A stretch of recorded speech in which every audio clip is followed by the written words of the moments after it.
तो guys, welcome back to the Black Phoenix show. तो देखो यारो, हमारी आज की इस वीडियो में मैं बात करने वाला हूँ एक और समय के बारे में।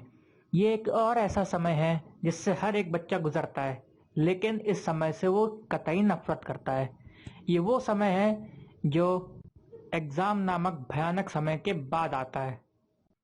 ज्यादातर बच्चों को लगता है कि एग्जाम का समय सबसे ज्यादा खराब समय होता है, लेकिन जब ये समय आता है तब उन्हें लगता है कि भैया एग्जाम इससे ज्यादा अच्छा था। इस दर्दनाक समय को प्राचीन भाषा में नाम दिया गया है रिजल्ट डे।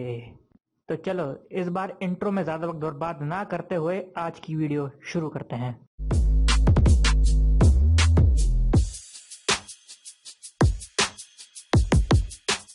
तो चलो रिजल्ट डे से पहले एग्जाम खत्म होने के बाद की बात करते हैं।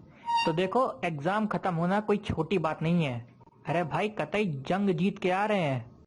आखिरी एग्जाम वाले दिन कुछ बच्चे अपने बैग पे रंग छुपा के लाते हैं कि जैसे ही पेपर खत्म हो, जैसे ही बाहर निकले, कतई होली मनाना शुरू कर दें। लोग एक दूसरे को रंग मार रहे हैं, नाली में डुबा डुबा के रंग लगा रहे हैं, एक दूसरे के कपड़े फाड़ रहे हैं, लड़कियों के कपड़े फाड़ रहे हैं। अबे एक मिनट, ए बांडिया भाई, ये लड़कियों के कपड़े फाड़ना थोड़ा ज्यादा हो गया। नहीं, ये लाइन काट देना। फाइनली पूरे एग्जाम टाइम तक मम्मी पापा से चप्पल खाने के बाद, अपनी गांड पे पत्थर रखने के बाद, अपने शरीर के कतई अस्थि पंजर ढीले करने के बाद जब एग्जाम खत्म होते हैं तब आता है मस्ती टाइम। मस्ती टाइम। अबे ए बांडिया, ये वाला मस्ती टाइम नहीं, ये दूसरा है, दूसरा मस्ती टाइम, दूसरा दूसरा दूसरा लगा। तो बस फिर क्या था, एग्जाम खत्म, पढ़ाई लिखाई खत्म, जंग खत्म। कुछ लौंडे तो इतना ज्यादा उत्साहित हो जाते हैं कि उन लौंडों को भी फोन करते हैं जिनसे उन्होंने कभी पूरे साल बात तक नहीं करी। ऐसे ही एक बार एक बंदे का मेरे पास फोन आया था। उसने मेरे पास फोन आया, मैंने फोन उठाया, उसने कहा हेलो भाई क्या हाल। मैंने कहा हाँ भाई सब सही है। उसने कहा अरे भाई अब तो पेपर खत्म भाई, अब तो मौज ही मौज है। मैंने कहा हाँ भाई बिल्कुल मौज है। उसने कहा तो भाई इंडिपेंडेंस डे के क्या प्लान है। उसके बाद 10 सेकंड तक मैं कुछ नहीं बोला। मैं ये सोचता रहा, भाई एग्जाम खत्म हो तो बहनचोद इंडिपेंडेंस डे कहां से आ गया। नहीं नहीं नहीं, तुम्हें क्या लगता है, जब तू एग्जामिनेशन हॉल से बाहर निकलेगा तो लोग हाथ में तिरंगा लेके वंदे मातरम गा रहे होंगे तेरे लिए वहां पे। अबे चूतिए, तू एग्जाम दे के आ रहा है, माहेशमती की जंग लड़के नहीं आ रहा है जो साले इंडिपेंडेंस डे मनाने के चक्कर में है। और मैं समझ नहीं आता यार। नहीं, एग्जाम खत्म हो तो बहन चोद इंडिपेंडेंस डे तुम क्यों मनाते हो। नहीं, क्या चक्कर क्या है इसका।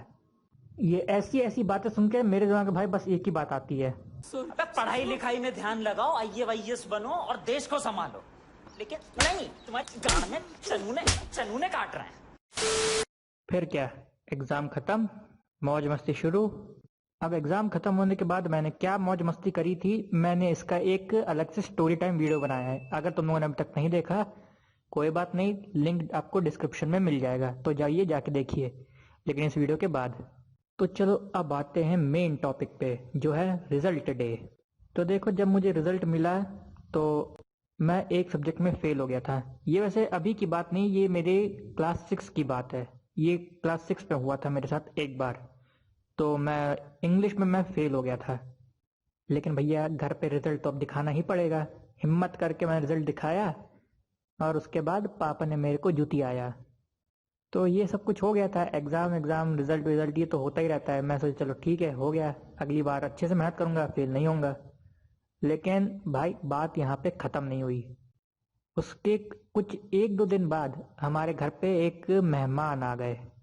और तुम जानते हो, रिजल्ट डे के टाइम पे मेहमान का आना हैवान के आने से कम नहीं होता है। मेरे साथ भी भैंचोद वही हुआ। मुझे एक बात समझ में नहीं आती यार, कि बहनचो जिन रिश्तेदारों को हमने कभी अपनी जिंदगी में नहीं देखा, जिनका साला कभी नाम तक नहीं सुना, वो भोसड़ी का रिजल्ट टाइम पे कहाँ से पैदा हो जाते हैं। उस जो चाचा जी मेरे घर पे आए थे, उसकी शक्ल मैंने जिंदगी में कभी नहीं देखी थी। और सही बताऊं तो उस दिन के बाद से मैंने उसकी शक्ल आज तक नहीं देखी। मुझे तो लगता है भैया वो सिर्फ रिजल्ट टाइम पे मेरे को सिर्फ उंगल देने आया था और कोई बात नहीं थी। तो हुआ क्या था, रिजल्ट से सिर्फ एक दो दिन बाद वो भाई साहब आए मेरे घर पे। तो भाई अब मेहमान है, चाय नाश्ता तो कराना पड़ेगा। तो चलो ठीक है, हम गए चाय नाश्ता लेके, उनको दिया। फिर अचानक से मेरे को रोक के वो बोला कि बेटा रिजल्ट तो आ गया होगा, तो बताओ क्या रैंक आई है इस बार।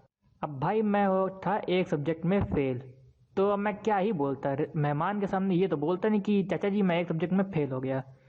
तो मैं तो कुछ नहीं बोला, लेकिन पापा थोड़ा हंसते हंसते बोल दी कि हमारा लौंडा एक सब्जेक्ट में फेल हो गया। अब पापा ने हंसते हंसते कह तो दिया, लेकिन अंदर सुन के क्या आग लग रही है मैं जानता हूँ। मैं तो भैया 2 कदम पीछे हो गए, पता चला अब जूता उठा के एक फेंक के मारे मेरे को। वो भाई साहब सुन के बोले अरे ये क्या हुआ, चलो कोई बात नहीं, अगले टाइम पे और मेहनत कर लेना। ये बात सुन के मेरे को सबसे पहले तो दिमाग में ये बात आई, नहीं एक बात था भोसड़ी के, मेरी पढ़ाई में तेरा पैसा लग रहा है, नहीं मेरे स्कूल की फीस तू दे रहा है, नहीं ना। अबे तो तेरे को क्या पड़ी है मेरे रिजल्ट की, नहीं तेरे को दिक्कत क्या है, तेरे बाप के सामने मैंने कभी तेरा रिजल्ट पूछा, नहीं ना। अबे तू मुझे क्यों उंगल दे रहा है। लेकिन सबसे बुरी बात ये नहीं कि इसने रिजल्ट पूछा, इसके बाद इस कमीने ने ऐसी बात की कि सुन के मेरा दिमाग घूम गया। जब मेरे पापा ने कहा कि मैं एक सब्जेक्ट में फेल हो गया, उसके बाद ये महाशय बोल दिए अरे भाई ये क्या हो गया, हमारा बेटा तो भैया फर्स्ट आया इस बार क्लास में।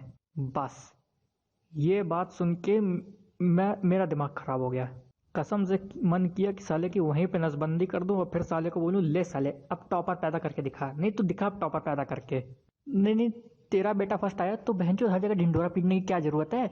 अबे तुझे क्या लगता है तेरा ही बेटा क्लास में फर्स्ट आता है, और साले तेरा बेटा क्लास में फर्स्ट आया है, नासा में नौकरी नहीं लगी तो साले हर जगह बहन चो ढिंडोरा पीट रहा है, और तेरे में इतनी अकल नहीं है कि कौन सी बात कब कहाँ करनी चाहिए। मेरे बाप ने लिटरली तेरे सामने बोला कि मेरा लौंडा एक सब्जेक्ट में फेल है, तो साले वहां पे तेरे को ये बोलना चाहिए कि मेरा लौंडा क्लास फर्स्ट आया। अबे तेरे को तो कुछ नहीं बहनचोद गांड तो मेरी मारी जाएगी ना घर पे। साले तू चाय नाश्ता करना है ना फोकट का, तो साले खा पी निकल, उंगली क्यों करनी है तुझे। लेकिन भाई मेहमान है कुछ कह तो सकते नहीं, मैं मुंह बंद करके वहां से चला गया। लेकिन गुस्सा तो इतना आया था कि इसका नुन्नू काट के मैं इसके मुंह में ही डाल दूं। फिर क्या, वो आराम से चाय नाश्ता करके चला गया, आग में घी डाल दी उसने, वो तो आराम से चला गया। उसके 15 मिनट बाद पापा ने मेरे को कमरे में बुलाया और इतना सुनाया कि भाई आज भी याद करता हूँ तो उस कमीने की शक्ल मुझे याद आ जाती है। पापा कतई मुन्ना भैया बन गए और बोल दिए अबे पढ़ाई लिखाई में ध्यान लगाओ, IAS बनो और देश को संभालो, लेकिन नहीं तुम्हारी गांड में चनूने काट रहे हैं। देखो यार हमारे हिंदुस्तान के शास्त्रों में लिखा गया है कि मेहमान भगवान होता है। मुझे आज तक पता नहीं चला ये शास्त्र किसने लिखा है, लेकिन कभी उसका एड्रेस मिल गया ना, उसके घर पे जाऊंगा और पूछूंगा कि भोसड़ी के तूने साला क्या सोच के लिखा कि मेहमान भगवान होता है। साला मेरा मेहमान तो भगवान नहीं था, वो तो बहनचोद हैवान था। घर में आग लगा के चला गया, उस आग में से साला वो तो बच गया लेकिन बहनचोद मैं जल गया ना। नहीं तू एक काम कर अभी के अभी अपना शास्त्र उठा, वहां पे लिख मेहमान भगवान नहीं मेहमान हैवान होता है, शैतान होता है, मादर चोद होता है, बहन चोद होता है, बेटी चोद होता है, मेहमान की माँ की चूत है, मेहमान चूत का चूतिया है, मेहमान भोसड़ी वाला है, मेहमान की ना माँ की। तो बस यार आज के लिए सिर्फ इतना ही। वीडियो खत्म करने से पहले एक बात कहना चाहता हूँ कि तुम लोगों में से काफी लोग वीडियो देख लेते हो लेकिन सब्सक्राइब नहीं करते, तो भाई ऐसा क्यों करते हो यार, सब्सक्राइब कर दो ना, फ्री का है, पैसा नहीं लगता। देखो अगर तुम लोग ये सोच के सब्सक्राइब नहीं करते कि मेरे अभी सिर्फ 30 सब्सक्राइबर है, मेरा एकदम छोटा चैनल है, तो देखो यार एक बात सोचो, कैरी मिनाटी, आशीष चलचलानी, भुवन बाम, ये सब भी कभी इनके भी कभी इतने ही सब्सक्राइबर हुआ करते थे, इन लोग के भी कभी स्टार्टिंग में 1 मिलियन नहीं थे। तुम लोगों ने उनको सपोर्ट किया इसलिए वो इतना आगे बढ़ गए, तो मुझे भी थोड़ा सपोर्ट करो यार। मुझे सपोर्ट करोगे तो मैं और अच्छी वीडियो बना पाऊंगा, मैं और अच्छी एडिटिंग कर पाऊंगा, मैं और अच्छे अच्छे गेम प्ले डाल पाऊंगा, मैं अपनी वीडियो क्वालिटी और अच्छी कर पाऊंगा। तो यार सब्सक्राइब कर दो और दोस्तों के साथ शेयर भी करो, उनको बताओ कि देखो इस बंदे को सपोर्ट करो, सब्सक्राइब करो इसको। तुम लोगों के सपोर्ट के बिना भाई मैं कुछ नहीं कर पाऊंगा, तो इसलिए यार सब्सक्राइब करो और शेयर भी करो और दोस्तों को भी कहो। तो चलो भाई अब इसके साथ मैं भी चलता हूँ, बाय।